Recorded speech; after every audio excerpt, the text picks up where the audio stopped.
Hello दोस्तों, कैसे हैं आप सब। आज की हमारी कहानी है पछतावा। अगर अच्छी लगे तो चैनल को लाइक शेयर और सब्सक्राइब करना ना भूलें। छोटे बेटे सूरज की शादी में दीनदयाल जी को डांस करते देखकर पता नहीं क्यों उनकी पत्नी और बेटी की आंखें भर आईं। इतने सालों में कभी दीनदयाल जी को इतना खुश नहीं देखा। छोटा बेटा सूरज बहुत ज्यादा सीधा था। इस नए जमाने की हवा उसे लगी ही नहीं थी। इस जमाने का श्रवण कुमार था वह। सभी घर वालों को बहुत उम्मीद थी उससे। कहने को तो दीनदयाल जी के 3 बेटे और एक शादीशुदा बेटी थी, किंतु दोनों बड़े बेटे केवल नाम मात्र का ही फर्ज निभा रहे थे। दोनों बेटे दूसरे शहर में रहते थे। छोटे भाई की शादी में भी ऐसा लग रहा था मानो घर में मेहमान आए हों और उनकी खातिरदारी में कोई कमी न रह जाए। जैसे बेटे वैसी ही उनकी बीवियां, जिन्हें अपने साज श्रृंगार से ही फुर्सत नहीं मिलती। दीनदयाल जी को हमेशा यही डर सताता था कि पता नहीं शादी के बाद कहीं छोटा बेटा भी अपने बड़े भाइयों के नक्शे कदम पर चलने न लग जाए। उनकी एकमात्र उम्मीद वह भी टूट जाएगी, किंतु ऐसा नहीं हुआ। छोटा बेटा मनोज दोनों बड़े भाइयों से ऊंचे पद पर था, फिर भी घमंड लेश मात्र छू नहीं पाया। और जब बेटा अपने माता पिता की हर आज्ञा में सहमति जताता हो तो उसकी पत्नी भी ऐसी ही हो जाती है। बहुएं तो बेटों के हिसाब से ही चलती हैं। बहू लक्ष्मी ब्याह कर घर आ गई। लक्ष्मी भी अपने सास ससुर का माता पिता के समान ही ध्यान रखती।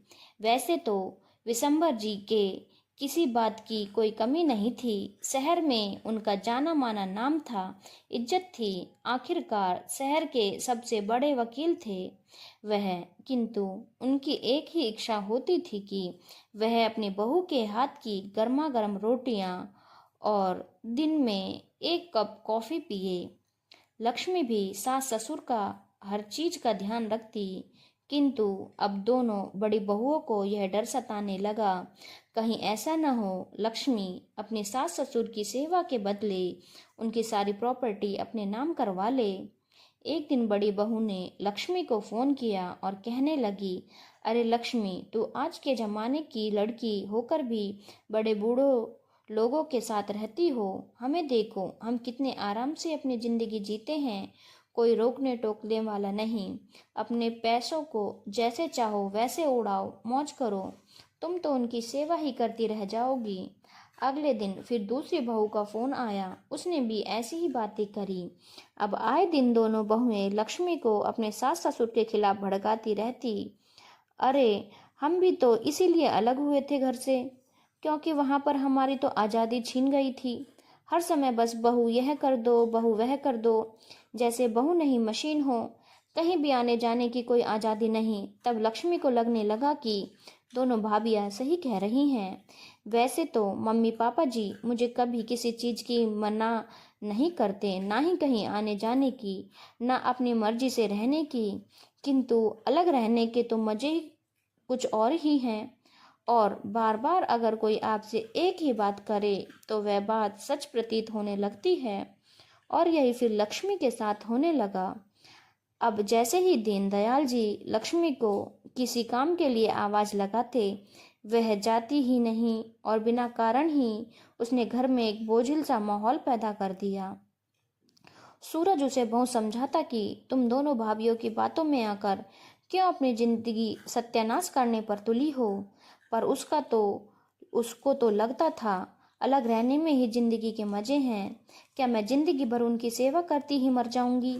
इसी बात को लेकर सूरज और लक्ष्मी में खूब तकरार होने लगी। और जब बात दीनदयाल जी तक पहुंची तब उन्होंने कहा, देखो बेटा, मैं नहीं चाहता कभी कि तुम दोनों हमसे अलग हो जाओ।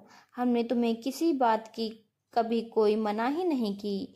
एक ही शहर में बाप बेटा अलग रहते शोभा नहीं देते। आज तक हमारे परिवार के ऊपर कोई उंगली नहीं उठा पाया, किंतु अब हमारी सारी इज्जत मिट्टी पे मिल जाएगी। किंतु मैं यह भी नहीं चाहता कि हमारी वजह से तुम दोनों पति पत्नी में रोज रोज तकरार हो। इसीलिए तुम अपनी मर्जी से जिंदगी जीने के लिए आज़ाद हो। लक्ष्मी के ऊपर तो अलग रहने का भूत सवार था और आखिरकार वह अपने पति को लेकर अलग हो ही गई। कुछ दिन तो उसके बड़े मजे में निकले, किंतु अब वह बोर होने लगी। ना ही उसका किसी काम में मन लगता, ना ही कहीं आने जाने में। घर से बाहर जाने पर घर को सूना रहने का डर सताता। महीना भर भी नहीं बिता बिता कि उसने सूरज से कहा, सूरज हमें अपने घर वापस चलेंगे, मुझे यहाँ नहीं रहना। किंतु सूरज ने कहा, नहीं, अब तुम यहीं पर रहो अकेली। तुमने इस उम्र में मेरे माता पिता को जितनी ठेस पहुंचाई है, हमारे अलग होने से वह बीमार जैसे रहने लग गए हैं। लोग कितनी तरह की बातें बना रहे हैं। जो हमारे परिवार को मिसालें दिया करते थे, आज उनके सामने हमारी इज्जत दो कौड़ी की रह गई है। और यह सब तुम्हारे कारण है लक्ष्मी। सूरज और लक्ष्मी में फिर से खूब तकरार हुई। लक्ष्मी के आंसुओं के आगे सूरज पिघल गया। लक्ष्मी भी समझ गई, किसी की बातों में आकर अपने परिवार से अलग होना कितनी बड़ी बेवकूफ़ी है। किस घर में छोटी मोटी तकरार नहीं होती। जहाँ तकरार होगी वहीं प्यार होगा।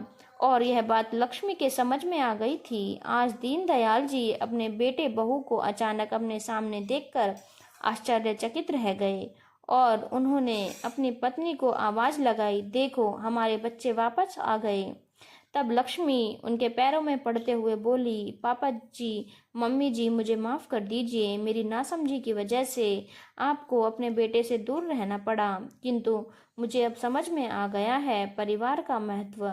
तब सूरज की मम्मी हंसते हुए बोली, बेटा, तुम्हारे चले जाने के बाद रोज हम दोनों में तकरार होती कि बहू होती तो ऐसे कॉफ़ी पिलाती, बहू होती तो ऐसे रोटियां खिलाती, बहू होती तो यह करती, बहू होती तो वह करती। तब मैं कहती, अरे अब बहू नहीं है तो क्या हुआ, मेरे हाथ की खा पी लो। तब लक्ष्मी बोली, मम्मी पापा, आज के बाद आपको मेरे कारण किसी भी प्रकार की शिकायत नहीं होगी। और अब मुझे भी समझ आ गया है, किसी की बातों में आकर अपने घर को कभी नहीं तोड़ना चाहिए। धन्यवाद दोस्तों। अगर आपको कहानी अच्छी लगी हो तो चैनल को लाइक, शेयर और सब्सक्राइब करना ना भूलें।